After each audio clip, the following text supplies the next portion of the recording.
What's up, guys? Dragboss Tim Halstead. 560 horsepower from a pump gas 408 Cleveland with open chamber heads. Yeah, you heard that right. Now, I had put up some information before on this build where I predicted what it would make through the use of AI, that it would make somewhere between 530 to 550 horsepower. And the torque I said was somewhere between the 525 to 535 range, we'll say.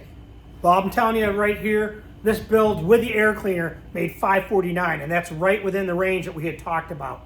So it's amazing that this build pulled these horsepower numbers off, being pump gas at 10 to 1.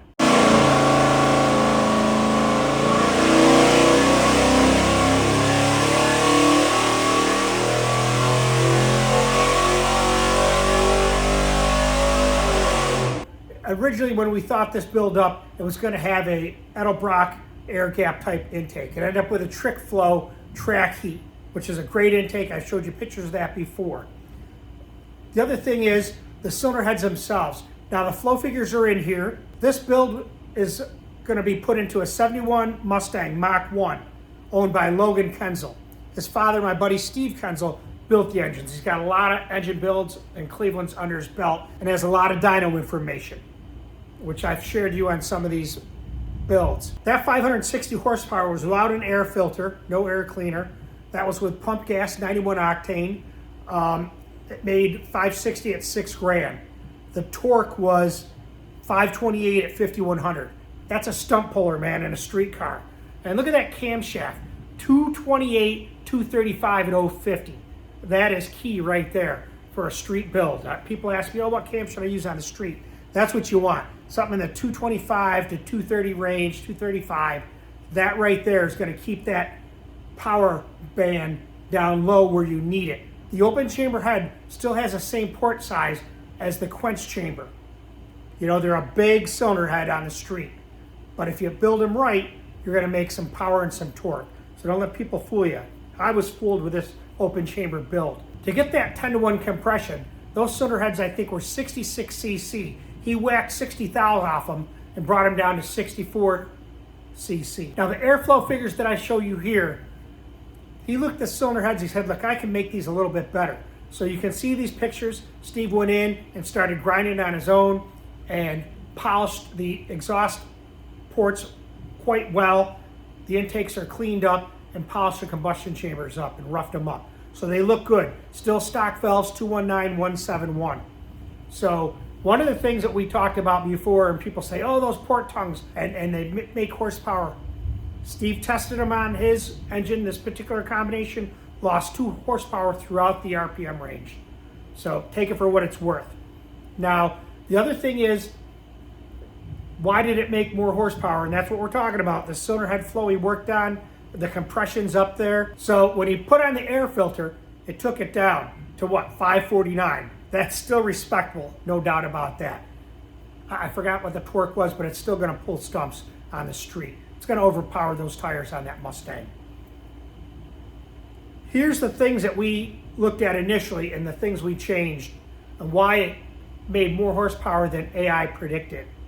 1, the cylinder heads were cleaned up. I think that makes a big difference. 2, he changed the intake from the Edelbrock air gap to the trick flow track heat. That's a killer intake, man, I'm telling you. You can see that he had to port a little bit to match it a little bit with those 4V style heads, but it fits perfect, and I think it made a big difference. You know, now the question, would a Holley strip dominator work even better? Comment about that. You got to think about when you put this engine together, blueprinting aspect and putting it together right. That makes a difference in horsepower. You know, AI doesn't take in consideration how a person builds an engine. The other thing you got to think about is the cam timing. That cam was set up at a 106-degree lobe separation angle. Steve advanced it 4 degrees and put it in at 102. That made a difference in the cam timing there. So you're opening up those valves a little bit sooner in the intake. Did that affect the way the charge is coming in? Build that power quicker. I think another key part of this build, which I haven't done in anything I've put together and I've heard about it, is the rocker ratio. Cleveland stock rocker ratio is 1.73. Steve had some Crowder steel rock arms laying around. What did he do? He put them in here. He had a set of 1.8s he put on the intake and left the stock exhaust at 1.73. So now you're changing, that rocker ratio is changing the lift in the cam. So that cam has a 0.340 lobe lift. Times that time the rocker ratio gives you the lift. Now stock with that lobe lift in 173 is 0.588 inch lift. When he changed it to 1.8 ratio, that makes the lift up to 0.612, but the exhaust stays the same. So I think that definitely contributed to the horsepower. A lot of guys have a thing about rocker arm ratios and don't want to change them. I've heard a lot of bad things about going to 1.8 with certain rocker arms out of Cleveland. I don't know. Seems to work out well on this. You guys debate about it and talk about it in the comments because maybe you've done this before. Now look at these build pictures. And that bottom end is rugged. And that's got a Molnar 4-inch crank. It's got the 6-inch Molnar rods. And it's got Holley pistons with a nice set of rings in there. Now, one of the things I'll tell you as far as what he did for oil modifications, with Cleveland's guys, they're always worried about the oil system, man, and that's, you don't have to worry about it that much.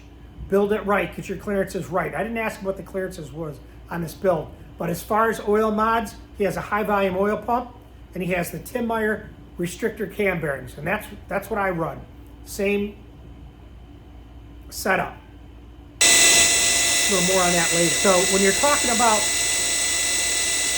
the camshaft and the valve train, the other thing you think about when it is cleaning up the cylinder heads is the valve job. You know, a lot of horsepower comes from the valve job, right? That's the floodgates into that cylinder with that intake charge. So it makes a big difference. And we had talked about steep valve angles, seat angles with Darren Morgan, right? He was talking about 55 and 60. Now this isn't for that. You know, that's a high-ender build. But my point is, you got to have a good valve job to get the air in efficiently. And to get the right what? Discharge coefficient, right? That fuel and air is going past that valve. That's the last gate, the last venturi, right? Getting it into there. That's important.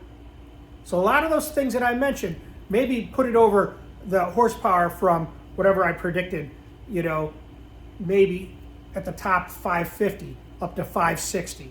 So it doesn't take a lot to make power with a Cleveland. You can see that, and even with open chamber heads. Now, a couple things that he did. He had a quick fuel 750 carb. He put the 850 carb on. What happened? It picked up 1 horsepower. He put the exhaust port tongues or plates. They're a steel plate with, you can see them in here, and that's supposed to allow the air to exit much better, right? Because it doesn't have that hump that you see in a Cleveland cylinder head.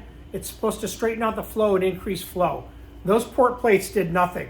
They lost 2 horsepower throughout the whole RPM range. He said he went from 2-inch headers to 1 7/8 and lost 3 horsepower. But he put on a 4-hole spacer. I think it was a 1-inch 4-hole spacer, and with a 1 7/8 headers, picked that right back up. So on the street, that 1 7/8 inch header is going to be the best pick. And if you pick it up with a spacer and increase that Venturi effect from the carburetor with a 4-hole spacer, bingo, man, another win-win. Now, one of the biggest things that he had that lost horsepower was the timing. You know, I always think Cleveland's need a lot of timing. Mine's always like 36 degrees until I have the heads done, and then I went to 32.